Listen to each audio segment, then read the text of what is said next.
scene being filmed where a dog was on the set. And while on the set, the dog actually bit actor Richard Jenkins on the butt. Now, if I had to guess, I would say it was the scene where Brennan and Dale were fighting on the front lawn. If you look carefully, you can see several dogs were used in the background of that scene, as well as Cinnamon, the Belgian Shepherd. However, due to getting bit on the bum holy, Jenkins had to go and get a tetanus shot. And I'm guessing the dog bite was actually filmed, because Jenkins approached director Adam McKay and asked him, for continuity purposes, should I be limping in the next scene? But McKay told him not to bother, as they probably won't add the shot of him getting bitten on the butt. Okay. I'm just gonna say it now. If I'm making a movie and I have to go through the discomfort of a dog biting my bum, then you better make sure you're going to use that shot in the movie. Number 5, pajama pants made out of Star Wars bed sheets. Trust me, it'll all make sense in a minute. If you watch Step Brothers closely, you'll see a lot of the attire both Will Ferrell and John C. Reilly wear is really old school and retro. Lots of shirts that look like they are from the 70s and 80s. I guess this basically goes with the idea that Brennan and Dale are basically middle-aged man-babies. They are wearing shirts and items of clothing from when they were actually children and never grew up out of that phase. Susan Matheson was the movie's costume designer, and she had the challenge of finding all these old shirts and other items of clothing for the two main leads to wear, but without making them look like hipsters. There was a worry about making them look like hipsters. So it was all about getting the balance right and having their look organic, as opposed to, once again, having Brennan and Dale look like hipsters. Interestingly, we see a pair of Star Wars pajama pants in the movie. And Susan Matheson made these pants herself by buying a Star Wars bed sheet on eBay and converting them into pants. And here she is posing with them.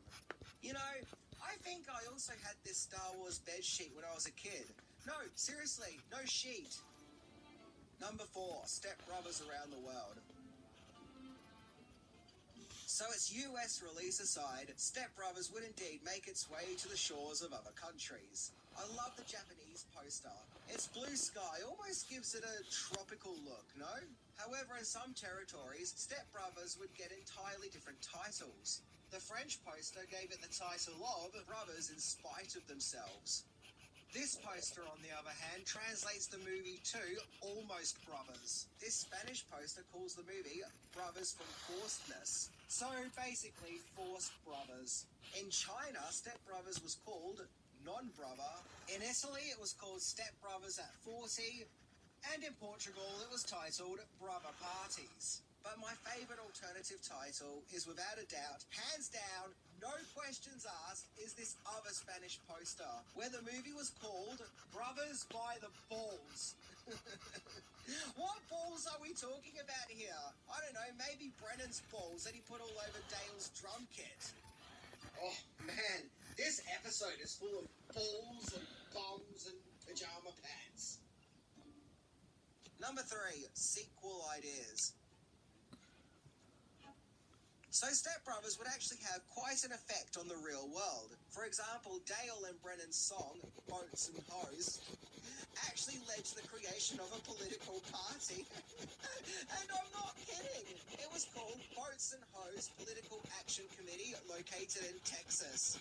And in Step Brothers, we see what's called a Catalina wine mixer event. Now, no such event really did actually exist, but because of this movie, there is now such an event. So Step Brothers was literally changing the world. Heck, even Joaquin Phoenix is supposedly a big fan of this movie. However, one thing Step Brothers never got was a sequel.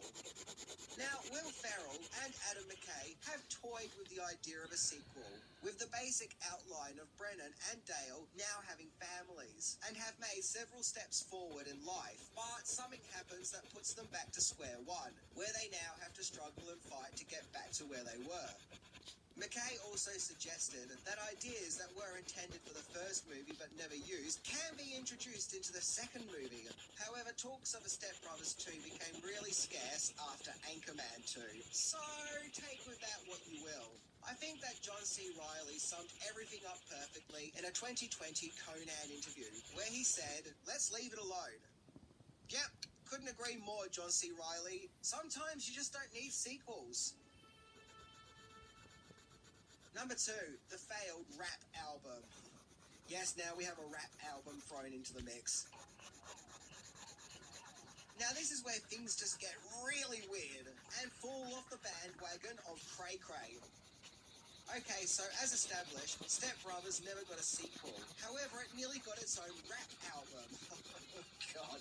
Yep, in 2011, Adam McKay announced on Twitter that Will Ferrell and John C. Reilly would be performing a rap album in character as Brennan and Dale. Yep, if you just couldn't get enough of Step Brothers, make way for the Step Brothers rap album.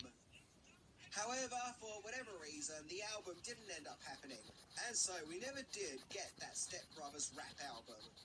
Unless Adam McKay put up that tweet on Twitter as a joke, and not meant to be taken seriously. Although, maybe not. Just when you think you've heard it all, Adam McKay, Will Ferrell, and John C. Reilly recorded a great deal of the Step Brothers DVD commentary in song. Why? Look, at this point, who knows, to be honest? I don't know what's going on with these guys. To bluntly put it, I don't get it. I really don't get it. Number 1, Step Brothers made Roger Ebert feel unclean.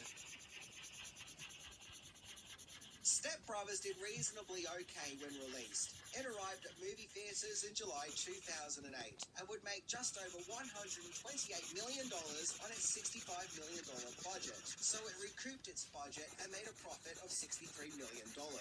Even some of the cast of It's Always Sunny in Philadelphia came down to the premiere to join in the fun.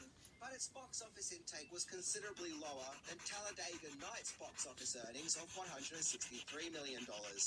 It got mainly mixed reviews from critics, with the movie's vulgar crudeness being a focus point, with it being theorised that you're either going to get on board with the movie's antics or you weren't. To me, the most interesting review came from Roger Ebert, who said that he felt that Step Brothers was so mean and he walked away from the movie feeling unclean. Jeez, come...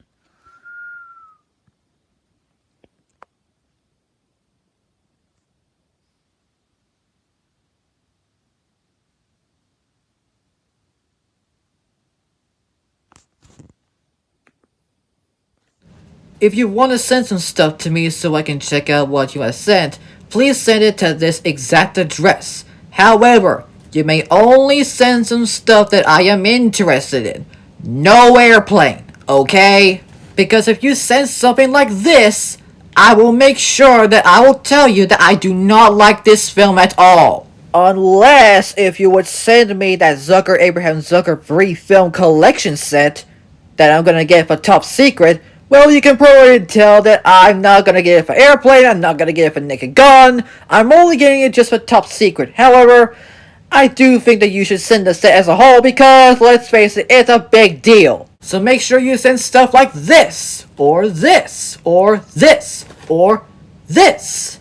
And yes, even Airplane 2 the sequel. Oh, and get this, a special collector's edition of Twister, complete with a steelbook that features not only the secondary poster artwork, but the image of the pipe scene on the back. Heck yeah, I'm getting this. Well, actually, we do have the double feature set, which consists of Twister and Twister, so we're pretty dang close. And also Airplane 2 the sequel, which had this cover. Just look at those nuts. I can't keep up with them all! And even the one in the original theatrical poster! Like, look at it! And just look at this poster for the worst film of all time! I mean, come on, do they really need to tie that plane up into another? I mean, that part never actually happened in the film! I mean, they clearly just used a toy model plane! Like, come on, really? And yes, this is what the plane actually looks like in the film. And here's another image of that same goddamn plane model, also from the film. God damn it, I hate this film. And its different titles, like this one known as Flying High, but I would refer to the film with This title! I just hated it so much. So make sure you send in to this address, and I hope to God I will look at them. And in the words of the good old immortal named Connor McLeod, There can be only one